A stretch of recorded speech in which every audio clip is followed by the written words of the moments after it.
बिस्मिल्लाहिर्रहमानिर्रहीम। अस्सलाम वालेकुम viewers, welcome back to my channel. कैसे हैं आप सब? आई होप सब ठीक होंगे। अल्लाह पाक सबको अपने ज़मान में रखे, हम सब के रिस्क में बरकत दे और हमारे दस्तरखान को वसी करें। आमीन सुम आमीन। तो आज मैं लाई हूँ आपके लिए एक बहुत ही ज़बरदस्त सी धमाकेदार सी रेसिपी। तो चलें स्टार्ट करते हैं। सबसे पहले मैंने लिया था एक बॉल और उसमें ले लिया था 2 tablespoon yogurt, 1 tablespoon ginger garlic paste, half teaspoon भुना हुआ कुटा हुआ ज़ीरा, 1/4 teaspoon black pepper powder, 1 tablespoon tikka masala. ये हम मैरिनेशन रेडी कर रहे हैं चिकन की।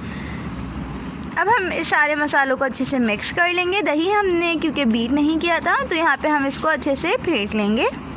तो यहाँ पर हमने सारे मसालों को दही के साथ अच्छे से विस्क कर लेना है, तो ये दही थोड़ा सा क्रीमी सा हो जाएगा। छोटी सी रिक्वेस्ट है, अगर आप मेरे चैनल पे न्यू हैं और आपने मेरे चैनल को सब्सक्राइब नहीं किया तो प्लीज़ जल्दी से सब्सक्राइब कर दें और फ्रेंड्स और फैमिली में भी शेयर करें। मैं आपके लिए ऐसी ही मज़े की वीडियोस लाती रहूँगी। तो यहाँ मैंने ली थी 200 ग्राम बोनलेस चिकन, उसके छोटे छोटे से क्यूब्स कट कर लिए थे और उसको अच्छे से वॉश कर लिया था।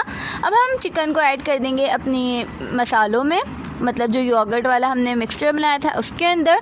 देन हम सबको अच्छे से मिक्स करेंगे ताकि जो हमारी चिकन है उसमें मसाले अच्छे से कोट हो जाएं। अब हम इसमें ऐड करेंगे लेमन जूस। तो यहाँ पे मैंने ले लिया था 1 लेमन और उसको हम इस तरह से इसका जूस ऐड कर देंगे। इससे क्या होगा, बहुत ही मज़ेदार सा खट्टा खट्टा सा टेस्ट आएगा चिकन में। तो सारे मसाले हम इसमें ऐड करेंगे, अच्छे से मिक्स करेंगे। दैन हम इसको 2 आवर्स के लिए मैरिनेट करने के लिए छोड़ देंगे। अगर आपके पास 2 आवर्स नहीं है तो आप 15 to 20 मिनट्स भी रख लें तो अच्छा सा टेस्ट आ जाएगा चिकन में। मैरिनेशन से होता है चिकन में बहुत ही मज़ेदार सा टेस्ट आता है। इसी स्टेज पे ऐड होगा 1 टेबलस्पून विनेगर, वाइट विनेगर, और 1 टेबलस्पून ही सोया सॉस। इससे क्या होगा, मज़ेदार सा ये अच्छा सा टेस्ट देगा, चाइनीज़ वाला थोड़ा सा।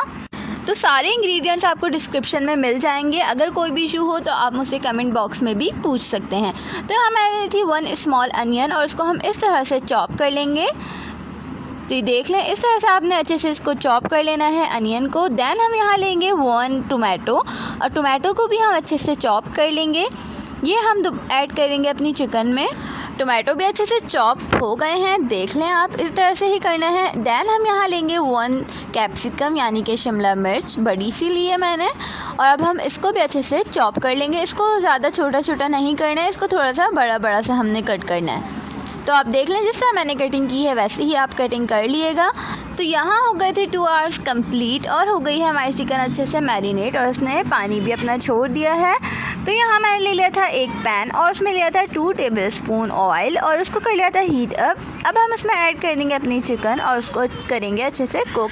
आपने कोई भी एक्स्ट्रा वाटर यूज़ नहीं करना है, चिकन अपने ही पानी में गलेगी, मतलब चिकन जो पानी रिलीज़ करती है वो उसी में कुक होगी।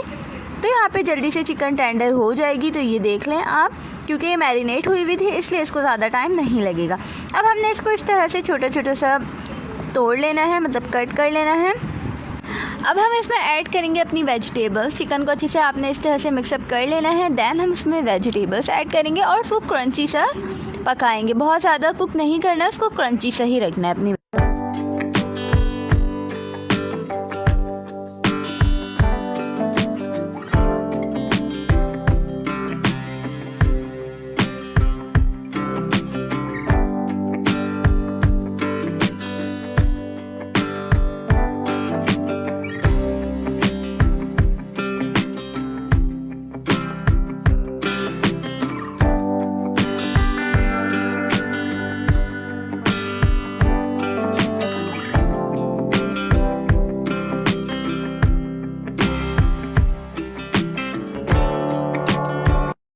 अब रेडी कर लेते हैं एक मज़ेदार सा सॉस। तो सॉस बनाने के लिए सबसे पहले मैंने लिया था 1/4 कप मेयोनीज़ और यहाँ पे है मेरे पास 4 जवे लहसुन के, जिसको हम अच्छे से चॉप कर लेंगे। आप चाहें तो खावन दस्ते में इसको कूट भी सकते हैं। तो यहाँ पे मैंने लहसुन को अच्छे से चॉप कर लिया है। अब हम मेयोनीज़ में ऐड कर देंगे लहसुन को। ये हम बना रहे हैं बहुत ही मज़ेदार सा सॉस। अच्छे से आपने सारी लहसुन को ऐड कर देना है। अब यहाँ पे हम इसमें ऐड करेंगे टोमेटो केचप। यहाँ मैंने लिया था 4 टेबलस्पून टोमेटो केचप। ये सादा वाला केचप है, गार्लिक नहीं है। तो यहाँ पे हम ऐड करेंगे इसमें 2 टेबलस्पून टिक्का मसाला। अगर आप ज़्यादा मिर्चें लेते हो तो आप ज़्यादा भी ऐड कर सकते हैं। तो अब हमने इसको सब अच्छे से मिक्स कर लेना है। तो यहाँ हो गया हमारा मज़ेदार सा सॉस रेडी। अब इसको रख दें आप साइड पे। तो यहाँ चिकन भी अच्छे से कुक हो गई है, ज़्यादा मैंने कुक नहीं किया है। तो अब हम कर लेते हैं असेंबलिंग। यहाँ मैंने लिया था एक ढक्कन और उस पर मैंने लगा लिया था ऑयल और ऊपर रख दिया था उसके बटर पेपर।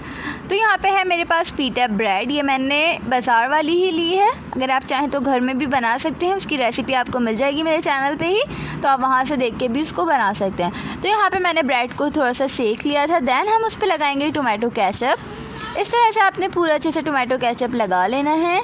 अब हम इसके ऊपर ऐड करेंगे चिकन। तो यहाँ चिकन बिल्कुल रेडी है, तो हम इस पर अच्छे से चिकन फैला लेंगे। जितनी आपको रखनी हो चिकन उतनी आप रख लें। ये बहुत ही मज़े का शवरमा सैंडविच बनने वाला है। तो इस तरह से हम चिकन को अच्छे से स्प्रेड कर लेंगे पूरे शवरमा पे, मतलब पूरे पीटा ब्रेड पर। तो यहाँ पे सॉस मैंने रख लिया था इस तरह से बैग में और हम इसको इस तरह से पूरे पे स्प्रेड करेंगे। तो आपने इसको मिक्स कर लेना है। दैन हमारे पास है यहाँ पे मोज़रेला चीज़ और हम इसको भी इस तरह से ऊपर डाल देंगे बहुत सारी सी, क्योंकि इसका टेस्ट बहुत ही मज़ेदार सा आने वाला है। और यहाँ पे है मेरे पास कुटी हुई लाल मिर्च, ये भी आपने टेस्ट के अकॉर्डिंग ले लिएगा। अगर आप कम मिर्च लेते हो तो इसको कम ही यूज़ कीजिएगा। तो फिर हम ऊपर से रखेंगे एक और पीटा ब्रेड और फिर हम दोबारा से चीज़ को स्प्रेड कर देंगे। चीज़ थोड़ी ज़्यादा यूज़ होती है। दैन अब हम ऊपर से लगाएंगे इसके सॉस से बहुत ही मज़ेदार सा टेस्ट आएगा। तो यहाँ पे सॉस लगा लेंगे हम अच्छे से पूरे में। इसके बाद हम इसमें ऐड करेंगे थोड़ी सी कुटी हुई लाल मिर्चें आप फिर से कह रही हूँ अपने हिसाब से रख लीजिएगा। अगर आपने सॉस में मिर्चें ज़्यादा रखी हों तो फिर कुटी हुई मिर्चें कम यूज़ कीजिएगा। तो ऊपर से स्प्रिंकल करेंगे हम थोड़ा सा ऑरिगेनो से बहुत ही मज़ेदार सी खुशबू और टेस्ट आता है इसका। तो ऑरिगेनो स्प्रिंकल करने के बाद हम ऊपर से स्प्रिंकल करेंगे कुटी हुई लाल मिर्च। इससे क्या होगा, इसका बहुत ही ज़बरदस्त सा लुक भी आएगा और टेस्ट भी बहुत ही मज़ेदार सा हो जाएगा। तो यहाँ पे शवरमा सैंडविच हमारा बिल्कुल अच्छे से रेडी हो गया है। तो अब चलते हैं बेकिंग की तरफ। मैंने पतीला पहले से ही ओवरहीट करके रखा हुआ था, उसमें मैंने डाला था नीचे सॉल्ट ताकि वो जले ना, और ऊपर रख दिया था एक स्टैंड। दैन हम इसमें रख देंगे अपना शवरमा सैंडविच और ये 10 to 20 मिनट्स में बिल्कुल रेडी हो जाएगा। जब आप देख लें कि इसकी चीज़ मेल्ट हो गई है और ऊपर से थोड़ा सा बेक हुआ लग रहा है तो आप समझें रेडी हो गया। देख लें इसका कितना प्यारा माशाल्लाह से कलर आया है, कितना ये प्यारा लुक दे रहा है। तो अब मैं आपको कट करके भी दिखाती हूँ कि ये कितना ज़बरदस्त बना है हमारा शवरमा सैंडविच। आई होप आपको मेरी वीडियो पसंद आई होगी। तो अगर वीडियो पसंद आई है तो लाइक तो बनता है ना, और अगर चैनल को सब्सक्राइब नहीं किया तो जल्दी से कर दें। और ये देख लें कितना ज़बरदस्त है इसका फाइनल लुक है। अंदर से भी देख लें ये बिल्कुल अटैच हो गया है, अलग अलग नहीं है। अल्लाह हाफ़िज़, मिलेंगे अगली वीडियो।